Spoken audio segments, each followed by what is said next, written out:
Kosher Terroir. I'm Simon Jacob, your host for this episode from Jerusalem. Before we get started, no matter where you are, please take a moment to pray for the safe return home of all our soldiers. If you're driving in your car, please focus on the road ahead. If you're relaxing at home, please pour yourself a glass of wonderful kosher wine. Sit back, relax, and enjoy. Imagine for a moment that you're standing in a dusty field south of Tel Aviv. It's an ordinary morning in an ordinary Israeli town called Yavne. There's a soccer pitch behind you, apartment cranes on the horizon. Bulldozers are waiting because this field is about to become another neighborhood with another school and another falafel shop on the corner. But the bulldozers can't move yet because in Israel, before you build the future, the law says you must first check for the past. And so a team of archaeologists begins to dig. And what comes out of that dusty field stops them cold. 5 enormous wine presses, treading floors the size of living rooms, warehouses, kilns, tens of thousands of clay wine jars, some intact, their clay stoppers still in place. An entire industrial city of wine sleeping under the soccer field for 1,500 years. And when the numbers come in, they were almost unbelievable. This single complex produced 2 to 3 million liters of wine every single year. That's the output of a large, modern Israeli winery, achieved by sandaled feet and gravity in the 5th century. The archaeologists called it the largest wine production center of the entire ancient world. Now here's where it gets interesting. When the reporters asked the obvious question, who owned it?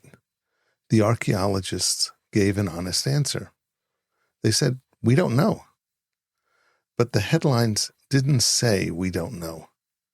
The story that spread was a story about a Christian city, a Christian empire, and a Christian wine bottled in the Holy Land and shipped to the world. And somewhere in that telling, a question got buried deeper than the wine presses themselves. Where are the Jews? Because think about it. This is the land of the Mishnah. Yavne, the city where Rabban Yochanan ben Zakkai rebuilt Jewish life from the ashes of Jerusalem. The city where the sages sat, our sources tell us, in a vineyard. And every Shabbat, in every Jewish home in this land, someone lifted a cup of wine and said Kiddush. Every wedding, every Brit, every festival, every Seder, 4 cups for every single person at the table. A Jewish world without wine is a halachic impossibility. So who was making it? And is it possible, just possible, that some of the most celebrated wine of the ancient world, the wine praised in Gaul and poured in Constantinople, came off Jewish treading floors?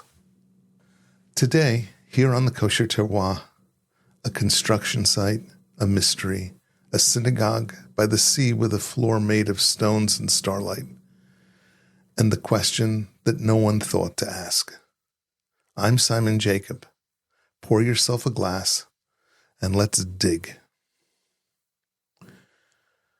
Let's go back to that field, and let me tell you how this actually happened, because the discovery itself is a very Israeli story. In Israel, archaeology isn't a hobby, it's a law. Before any major construction project breaks ground, the Israeli Antiquity Authority conducts what it calls a salvage excavation, a rescue dig.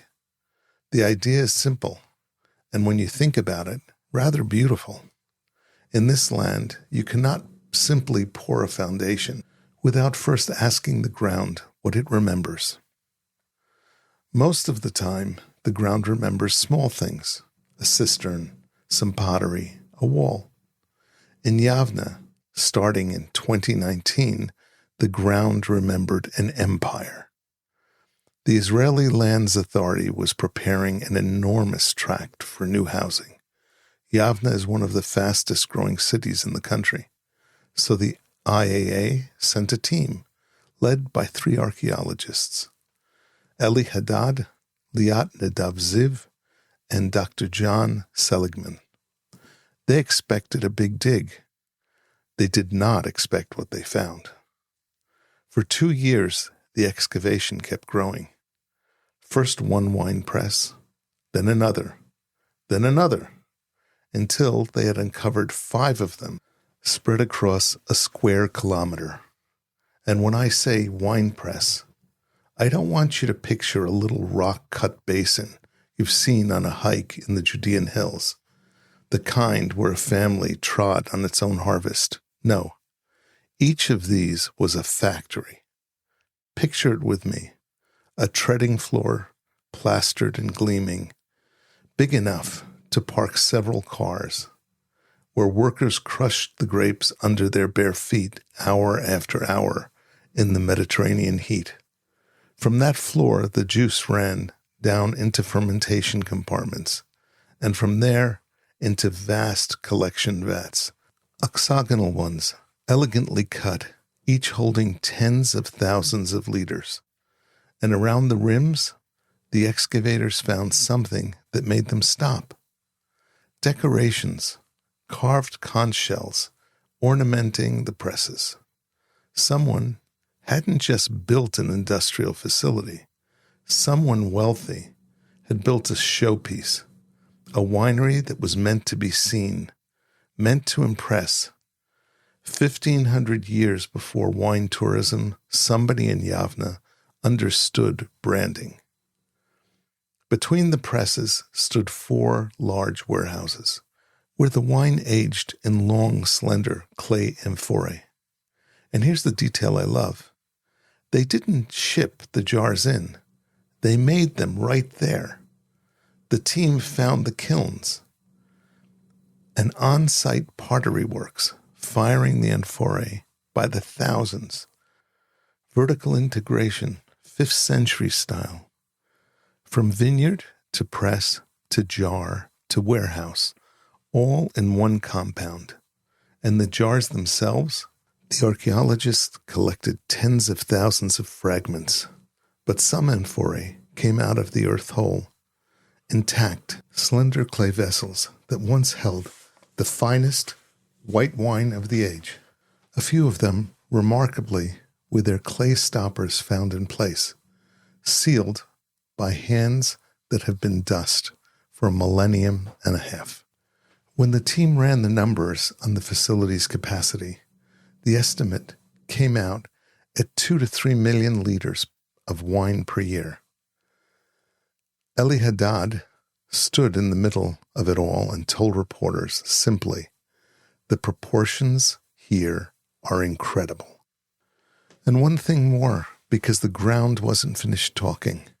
Digging deeper, the team found another wine press, older, much older, 2,300 years old, from the Persian period, the era of Ezra and Nehemiah, which means wine had been made on this ground for 800 years before the great Byzantine factory was ever built. Yavne wasn't a place where a winery simply happened to land. Yavne was wine country and had been layer under layer for most of recorded history. So now we have our facility, the largest of the ancient world, beautiful, wealthy, sophisticated, and astonishingly productive, which raises the next question. 2 to 3 million liters a year is far, far more than any city drinks. Where was all that wine going? For the answer to that, I need to tell you about the most famous wine you've never heard of. In the wine world today, we take something for granted, that a place name on a label means something. Champagne, Barolo, Chablis. Say the words, and a wine appears in your mind, a style, a quality, and a place. We think of that as a modern invention. The French appellation system, 1935. But it isn't modern at all, because 1,500 years ago, from one end of the Mediterranean to the other, there was a place name that did exactly that. You could say it in Constantinople, in Alexandria, in Rome, and even in places as far away as Gaul, and everyone knew precisely what you meant. Vinum Gazetum, Gaza wine. Sometimes they called it Ashkelon wine. Same product, sister port. And here's the thing every wine lover will appreciate. It wasn't named for where the grapes grew. The vineyards sprawling across the whole southern country, the coastal plain, the Judean foothills, and astonishingly deep into the Negev Desert. No, it was named for the harbors it shipped from. Gaza and Ashkelon weren't the vineyards. They were the label, the brand.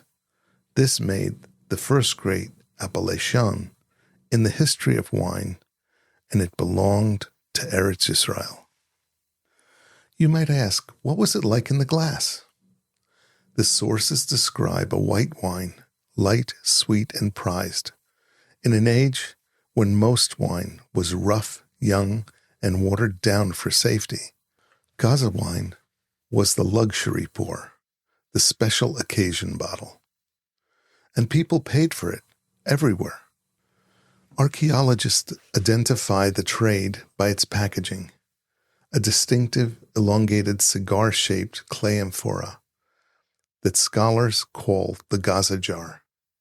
And those jars turned up in an almost unbelievable spread of places: Egypt, Asia Minor, Greece, Italy, Carthage in North Africa, Spain, southern France, and I want you to hear this one clearly, as far away as Britain, 1,500 years before Carmel opened its first London office.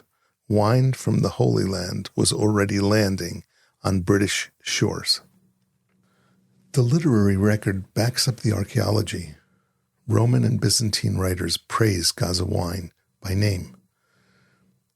There's a wonderful story told by Gregory of Tours in 6th century France about a pious widow of Lyon who honored her late husband by donating wine for the daily mass at his grave. And not just any wine, Gaza wine, the best money could buy, until Gregory tells us a scoundrel of a subdeacon began drinking the good Gaza wine himself and pouring cheap vinegary swill for the church. Even the wine fraud stories, 1,600 years old. Some things in this industry, my friends, never change. So what powered this boom? In a word, pilgrims. From the 4th century on, once the empire became Christian, the Holy Land became the destination of the age. Monasteries multiplied. Pilgrims came by ship by the thousands to walk where the Bible happened. And when they sailed home, the ships that carried them carried something else in the hold. The wine of the holy places. Drink this and you drink the land itself. It was terroir as theology. Marketing genius, honestly. The Holy Land brand, working as hard then as it does now. And behind the brand stood an industrial network that staggered the imagination. Down in the Negev highlands, the desert where it barely rains, the towns of Shivta, Elusa, and Avdat engineered runoff agriculture, catching flash flood waters on an estimated 100,000 terraces to grow grapes in the wilderness, wine from the desert of Avram Avinu, shipped to the dinner tables of Gaul. And on the coastal plain, at the crossroads of the Great Sea Highway and the Sorek River, perfectly positioned between vineyard and harbor, sat the biggest production node of them all, Yavne, our winery. One more image before we move on. Those slender Gaza jars dug up in Yavne, identical jars, were documented and displayed in Gaza City's own museum collections, cataloged there in the years before the current war. A reminder that long before Gaza meant what it means in today's headlines, its harbor, a port called Mayumas, was one of the great wine ports of the world. Hold on to that name, Mayumas. We're going back there later in this episode, and what was found there may change how you hear this entire story. But first, let's talk about what the archaeologists said about all this, and more importantly, what they didn't say.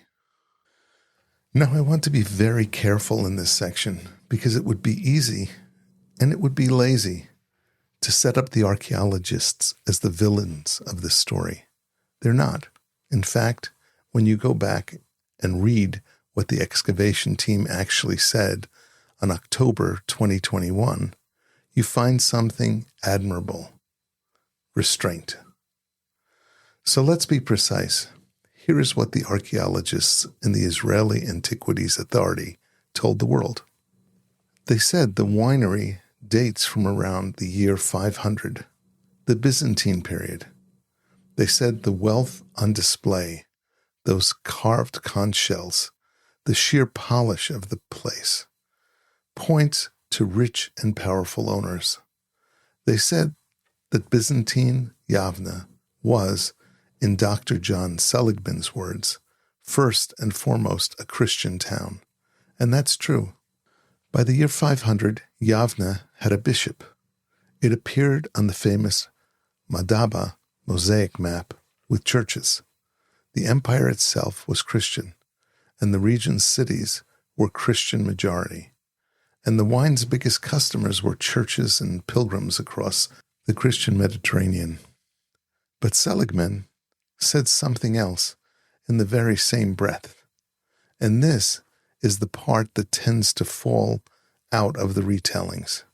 He said that Jews and Samaritans lived in Yavne during that same period. And the team went further.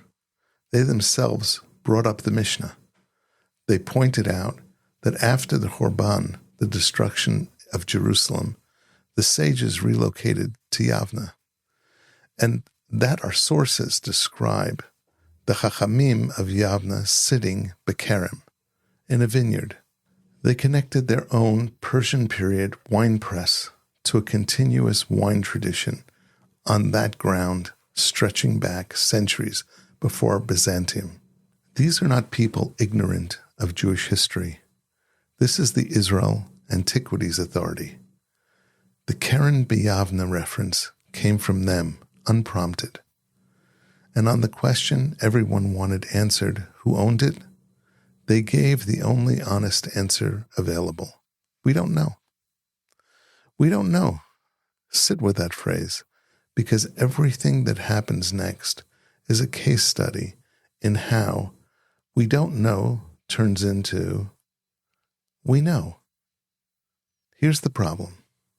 Archaeology identifies the owners of the wine press from context.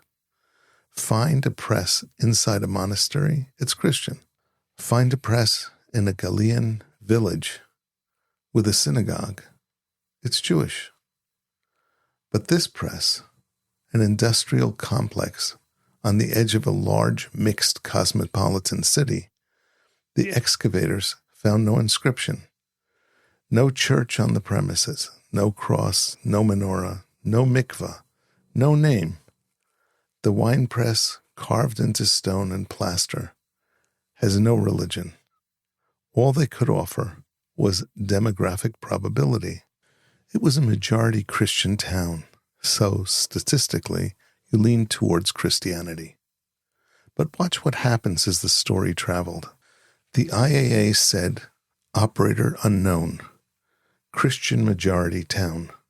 The world's headlines compressed that to massive Byzantine winery.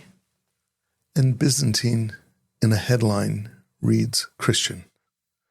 Then came the commentary. One Orthodox news outlet added its own gloss, and I quote, based on the date and location, it probably was not kosher. That line did not come from the archaeologists. It came from the echo chamber. And by the end of the news cycle, the largest winery ever found in the land of the Mishnah, in Yavne, of all cities on earth, had been quietly filed away under someone else's history. Each individual step was defensible. The sum of the steps was not. The excavators were careful. The echo chamber was not. And here's what troubles me. What should trouble any of us who live inside a world of halakha? Every retelling of the story treated wine in Byzantine Palestine as a Christian commodity, with Jews as at most spectators. But that picture cannot be right, not because of anything buried in the ground, but because what we know was happening every Friday night, in every Jewish home, in every Jewish village in Eretz Yisrael. Because there was one thing a historian can say with more confidence than almost any claim archaeologists will ever produce. Wherever there were Jews, there was wine. And in the next few minutes, I want to show you that the proof isn't in the stones at all. The proof is in the halakha. So let me ask you a question that sounds simple. Could a Jewish community in the year 500, anywhere on earth, but certainly in Eretz Yisrael, exist without wine? Walk through the week with me. Friday night arrives, Kiddush on wine. Shabbat day, Kiddush on wine. Shabbat goes out, Havdalah on wine. A baby boy is born at his bris, a cup of wine. A couple stands under a chuppah, wine for the Birkat Urusin, and wine for the Sheva Brachot. And then 7 more days of Sheva Brachot usually, each with its own cup of wine. Wine with festivals. Wine at benching after festive meals. And once a year, Pesach. Not just 1 cup, but 4 arba kosot, for not just the head of the household, but for every single person at the Seder. The Mishnah says that even the poorest Jew in Israel must have 4 cups, and if he cannot afford them, the community tzedakah fund must provide them. Think about that a minute. Wine in Jewish life is not a luxury. It is infrastructure. A Jewish community without wine is like a Jewish community without a mikveh. It's not a community with something missing. It's a contradiction in terms. Now, in the Byzantine period, the land of Israel held a large Jewish population. This is the great age of the Galil, Tzipori, Tiberia, and the villages of the Golan. It is precisely the era of the synagogue building boom. Capernaum, Baram, Horazin, dozens more with their carved lintels and mosaic floors. Real communities, substantial, organized, often prosperous, every one of them making Kiddush every Friday night. So where did their wine come from? Not from their Christian neighbors. And this is where halakha stops being background and becomes evidence. Because Hazal built an entire legal architecture around exactly this question. Yayin Nesach. wine for adulterous libation, forbidden at the highest level, and beyond it, the broader decree of stam yenam, ordinary wine of a non-Jew, forbidden to drink even with no libation in sight, a rabbinic fence guarding against the closeness that leads to intermarriage. These laws were ancient already in the year 500. They fill Masechet Avodah Zarah with case after case. What if a Gentile worker touches the wine in the press? What if a Jew and a Gentile own a press together? What may be sold? What may be handled? What is lost? Now ask yourself the lawyer's question. Who legislates like that?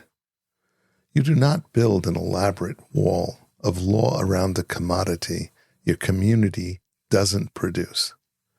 Nobody writes detailed regulations for the hypothetical. The very existence of stam yenam, the sheer granularity of those press floor cases, is testimony that Jews were growing, treading, fermenting, storing, and selling wine in quantity as a living industry. The halakha is the fossil record. And there's more. The Talmud Yerushalmi, compiled in Tiberia, in this very land, in the generations leading right into our period, and the Yerushalmi is soaked in wine. The agricultural mitzvot that apply only to Eretz Yisrael. Orla, the first 3 years of the vine. Klayim, in the vineyard. Trumot and Masrot, from the vintage. Shemitah, for the vines. These are not laws for wine buyers. These are laws for wine growers. You only tie the harvest that you harvest. An entire halachic literature of vineyard-owning Jews written in the Galilee in exactly the centuries when the export boom was roaring just a few days' ride to the south. So here is the thesis of this episode, and I want to be very careful because I haven't seen anyone else frame it this way. The halachic wall around wine ran in only one direction. A Jew could not drink the wine from a Christian neighbor, but a Christian neighbor had no objection whatsoever, none, to drinking wine made by a Jew. No church law barred it, which means that in the great wine economy of Byzantine Palestine, Jewish producers faced no religious barriers to selling, only to buying. Jewish wine could flow outward into the export stream, into the amphorae, into the ships, and into the cellars of Gaul, and nothing about the product would ever announce its maker. Because here's the final piece. A Gaza jar carries no hashgacha. Vinum Gazetim was a geographic brand, not a confessional one. Wine of the Holy Land told the buyer where it came from, never whose hands pressed it.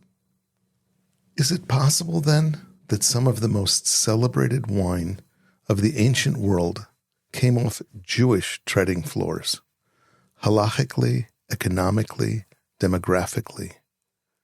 Not only possible, it would be strange if it hadn't. But I promised you more of an argument, and I promised you evidence. So come with me now, down the coast from Yavne, to that harbor whose name I asked you to remember. Mayumas, the port of Gaza, where in 1965, under an Egyptian administration, workmen struck a floor made of stone and starlight. The Six-Day War is still 2 years away. In the Rimal district, near the shoreline, workmen are digging, and the earth gives up a floor. A mosaic floor, enormous, richly colored, reds, golds, greens, laid by a master's hand. The Egyptian authorities take a look at this magnificent Byzantine pavement, note the robed figure with a harp at its center, and reach the obvious conclusion: they've found the remains of an ancient church. It was a reasonable guess. It was also wrong.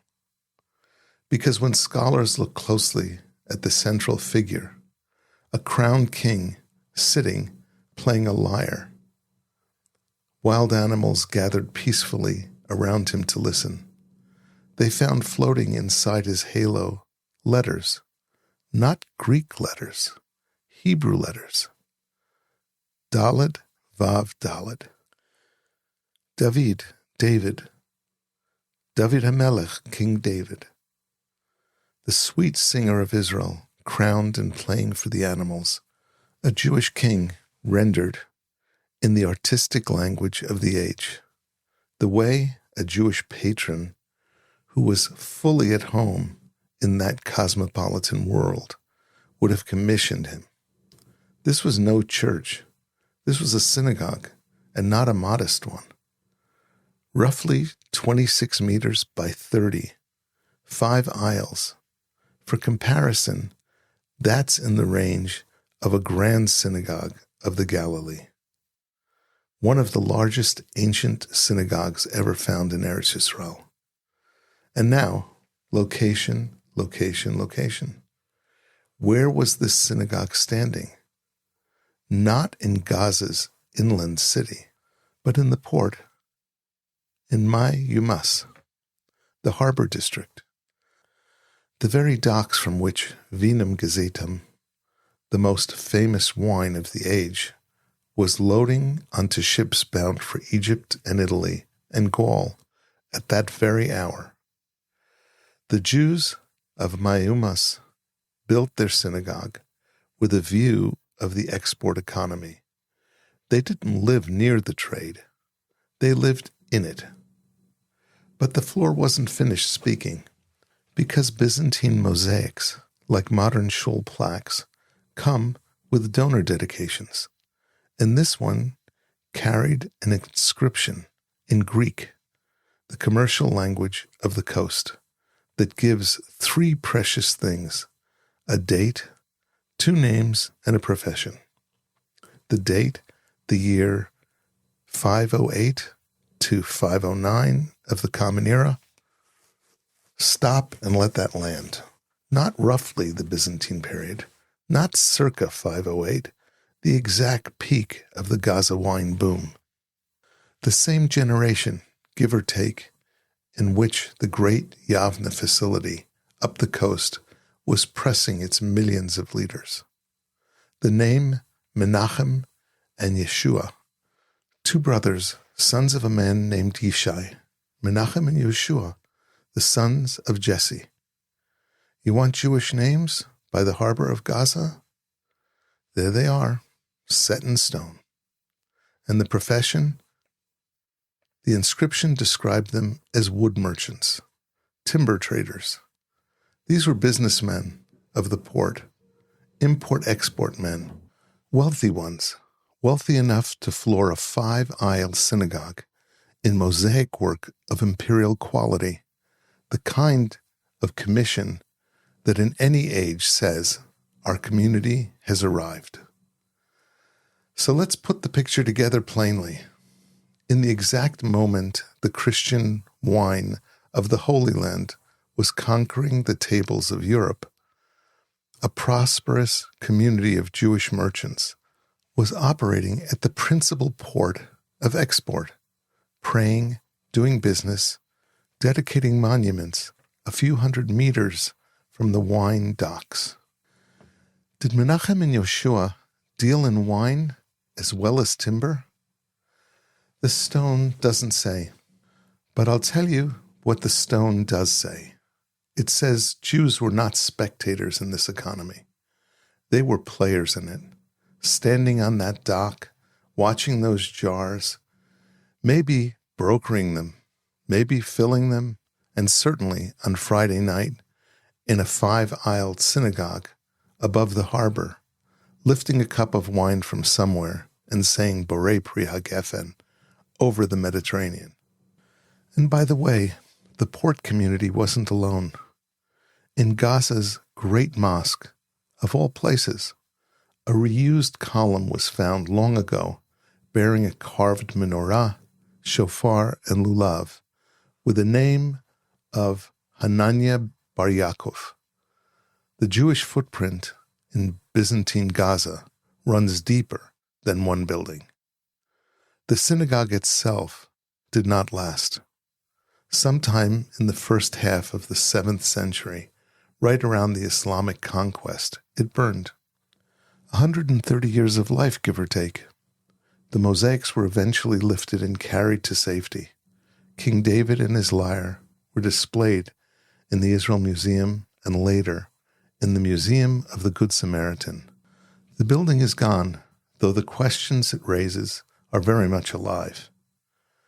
So we have a mystery winery in Yavne, a halachic argument that Jewish wine production never stopped, and Jewish merchants standing at the export gate at the height of the boom.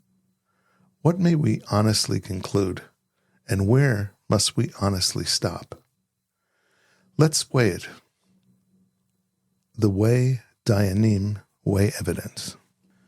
Every good Dayan knows that there are levels of knowing. So let's rule honestly, level by level. What is certain? That Byzantine Eretz Yisrael was the greatest wine exporter of its world, and Yavne its greatest known factory. That the land's population was mixed, Christian, Jewish, and Samaritan. The Jews required wine constantly, produced it continuously, and wrote a living legal literature about growing it, and that a wealthy Jewish merchant community stood at the export harbor at the boom's exact peak. All of that is documented in stone, in clay, and in the Shas. What is probable? That Yavne's mega facility itself, sitting in the bishop's city, in an imperial economy, was Gentile-owned or perhaps a great estate or church enterprise. Probably, not proven. And probable ownership at the top says nothing about the hands throughout the system. The growers who supplied the grapes, the small presses feeding the same ports, the brokers on the docks. An export economy is a web, not a building, and Jews and Samaritans lived all through that web. What is possible, and here's the exciting part, even testable. Could archaeology ever identify a distinctly Jewish winery? That sounds unanswerable, but it isn't. Jewish researchers have documented wine presses with mikvaot built right beside them. Ritual baths at the treading floor in the Judean hills and beyond. Why would a mikvah sit next to a wine press? Because the Mishnah demands wine for the Beit HaMikdash and Truma be made in Tahara, ritual purity. Workers immersing before treading. A mikvah beside a press is as close to a hashgacha in stone as the ancient world could give us. That research frontier is real, it's Israeli, and it's exactly the kind of question this discovery should reopen for the Byzantine period. And what is unknowable? Whose feet on a given harvest morning in the year 508 actually trod the grapes at Yavne? Archaeology sees stone and clay. It cannot see intention, ownership, or bracha. And halacha, for its part, insists on realities no excavation will ever surface. The weekly kiddush in 1,000 homes that leaves no amphora behind. Two ways of knowing. Each sees what the other cannot. And the honest gap between them, that's not a weakness in the story. That gap is where the best questions live. It's where this episode has lived for the last half hour. So let me close where we began, in Yavne, in a vineyard. The Mishnah tells us that after the Chorban, when the world had ended and had to be rebuilt, the Chachamim gathered in Yavne, in the Karam, in the vineyard, and for centuries commentators have debated what that meant. Was it a literal vineyard, vines and soil and shade, or a metaphor? The students seated in rows upon rows, like vines, which is how the Yerushalmi understands it. Rows of vines, rows of scholars. For 2,000 years, you had to choose a reading. And then, in 2021, under a soccer field, a bulldozer stopped and the ground offered its own commentary. Actual presses, actual vats, 8 centuries of actual wine under the city of the sages.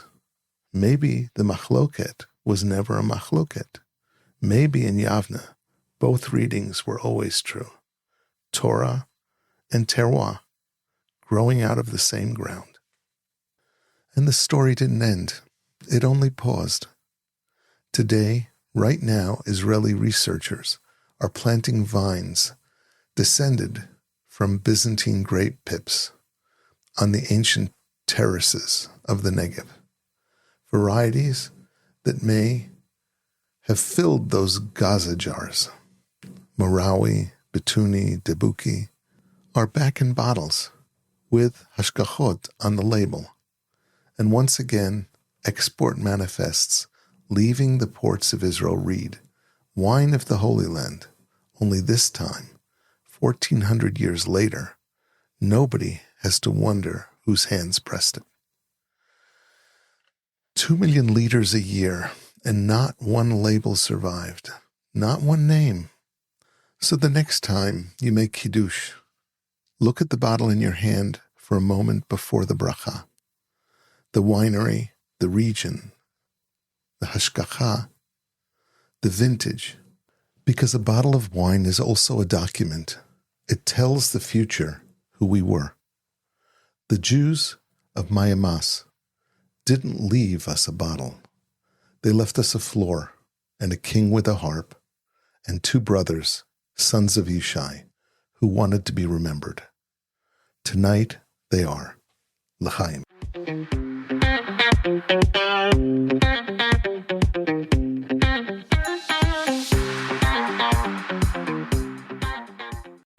This is Simon Jacob again, your host of today's episode of the Kosher Terroir. Please subscribe via your podcast provider to be informed of our new episodes as they are released. If you're new to the Kosher Terroir, please check out our many past episodes.